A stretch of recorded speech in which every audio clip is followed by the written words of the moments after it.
हर बार हमने राइटिंग में हर बार दिया है। रोड की कंट्रोवर्सी उसी वक्त हमने कहा कि साहब हमारा कोई प्रपोजल नहीं है, पीडब्ल्यूडी का है और हम सपोर्ट नहीं करते हैं। ठीक है, बार बार वहां कहा गया कि फॉरेस्ट के डिपार्टमेंट के लोग गए, मिनिस्टर गए, उन्होंने बंद करवा दिया श्राइन बोर्ड का। प्रोजेक्ट ही नहीं है, बंद क्या करवाना है, हमारा है ही नहीं। नहीं, इसका क्या मतलब है? कोई इसमें कश्मीरी नहीं है इस ऑर्डिनेशन में। अगर ये कश्मीरी ऑर्डर कोई memorandum would have been not violation of 370, otherwise कहा जाता है बीबीपी पीपल। आपको ऑब्वियसली चीजें पता नहीं है। श्राइन बोर्ड जो एक्ट है वो हमारी असेंबली ने पास किया है। उस एक्ट में बताया हुआ है कि आपके मेंबर्स कैसे कैसे होंगे, जिसमें 2 मेंबर जम्मू कश्मीर के होने जरूरी हैं और दोनों कश्मीरी पंडित हैं। फिर भाई देखिए, वही मैं कह रहा हूं ना कि अगर फैक्ट्स की बात करें, पॉलिटिक्स की बात मुझसे नहीं करिए, फैक्ट्स पूछिए है कि नहीं है, और मैं आपको यस या नो में जवाब दे रहा हूं। या डॉक्टर विमला धर एंड प्रोफेसर नीरज अहमद। एक बात भी, जब भी मतलब ये श्राइन बोर्ड ने मतलब जो अरेंजमेंट्स करने थे, जो मतलब जो वहां की लोकल एडमिनिस्ट्रेशन, गवर्नमेंट की एडमिनिस्ट्रेशन, आप भी गवर्नमेंट ही के एक पार्ट ऑफ द गवर्नमेंट, लेकिन जब आप as CEO of the shrine board वहां गए, कहाँ गए? यहाँ भी पहलगांव में मान लीजिए मीटिंग करनी थी अरेंजमेंट्स के हवाले से, तो ऐसा एक इम्प्रेशन मिल रहा था, क्योंकि आप एक बड़े ऑफिसर हैं, बहुत बड़े ऑफिसर हैं, या governor, governor and shrine board के चेयरमैन भी, एक इम्प्रेशन ऐसा गया कि जहां as chairman of shrine board वो नहीं कर सकते थे कुछ, कि use this authority as governor, मनवा लिया अपनी बात। और ये अब ये पॉलिटिशियन क्या कहते हैं नहीं कहते हैं, लेकिन एक छोटा सा घोड़ा वाला जो पोनी वाला है वो भी नाराज है, जो टेंट लगाता था वो भी नाराज है। कोई तो कारण होगा।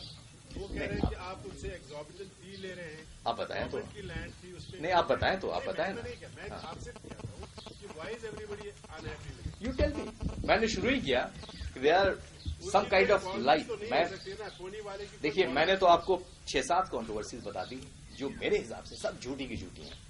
एक झूठी चीज उछाली जाती है, उसके बाद एडिटोरियल दिया जाता है, फिर पॉलिटिकल स्टेटमेंट्स हो जाती हैं, और कोई क्लैरिफाई करता ही नहीं है। ना आप एज प्रोफेशनल्स क्लैरिफाई करते हैं, ना कोई मेरे पास आता है एज प्रोफेशनल पूछने के लिए। मैं रिलीजन की बात नहीं कर रहा हूं, मैं फैक्ट्स की बात कर रहा हूं।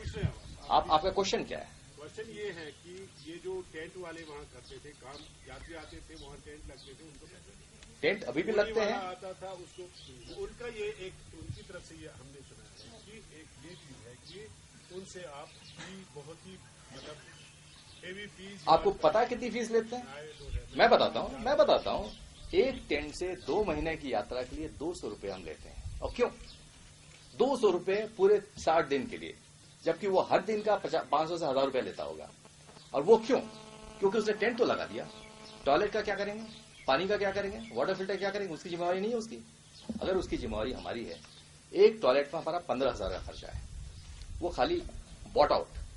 उसके बाद 1280 रुपया हमारा महीना उसके सफाई का है, वो भी कॉन्ट्रैक्टेड आउट है। तो कोई 2000 से ज्यादा टॉयलेट लगा चुके हैं, 3 करोड़ तो हमारे टॉयलेट में लग चुके हैं, और गवर्नमेंट से इसमें कोई एक पैसा भी हमें हेल्प नहीं मिली है। तो उनको ये समझना चाहिए, जमीन उनकी भी नहीं है, कम से कम हमें परमिशन तो है, उनको तो कोई परमिशन नहीं है। परमिशन तो वो हम ही से ले रहे हैं। 200 रुपया कोई अनरीजनेबल बात नहीं है। उसके कंपैरिजन में आप देखिए लंगर वालों को आर्गुमेंट, सुनिए, पोनी वालों से हम कोई पैसा नहीं लेते हैं, पोली वालों से हमें कोई मतलब नहीं। पोनी वालों से रेट लेबर डिपार्टमेंट अगर कम करता है वो लेबर डिपार्टमेंट से लड़े, हमें उससे नहीं मतलब। पोनी से कोई पैसा नहीं है। लेकिन पोल्यूशन की अगर बात करें तो वो भी पोल्यूशन बहुत बड़ा। वैष्णो देवी में हमने कैलकुलेट किया हुआ है 1 करोड़ रुपए हमें लगता है घोड़ों की लीड़े साफ करने में, तो बहुत बड़ा पोल्यूशन का ये सोर्स है। आपको सोचना चाहिए। और ये जितने 10,000 घोड़े चलते हैं, 10,000 पोनी वाले हैं, वो कोई हमारे टॉयलेट्स में नहीं जाता है। ठीक है, वो भी एक समस्या है, आप सोचेंगे उसके बारे में। मैं क्या लंगर वालों की कह रहा था, उनका आर्गुमेंट सुनिए। वो तो कहते हैं कि हम फ्री खाना देते हैं, आप हमसे क्यों पैसा लेते हैं? और हमने बार बार उनको यही समझाया है। हम उनसे आज 25,000 रुपए ले रहे हैं, जिसमें 10,000 रिफंडेबल है। वो कहते हैं ये सिक्योरिटी रहेगी। आपसे सबसे ज्यादा क्रिटिसिज्म है कि आप पतले पतले फेंक के जाते हैं, गन्ना करते हैं, सब्जी का वेस्ट और ये वो। अगर आपने साफ कर दिया, आपके पैसे लौटा देंगे। अगर नहीं किया तो हमें साफ करना है, हमें जिम्मेवारी है। ये सिक्योरिटी तब तक रहेगी। 15,000 नॉन रिफंडेबल फी है। वो इसलिए कि वो 50-50 लोगों को लाते हैं। वो कहते हैं खाना पकाने वाले हैं, बर्तन धोने वाले हैं, हमें इतने चाहिए। ठीक है, फ्री खाना खिलाते हैं, ठीक है।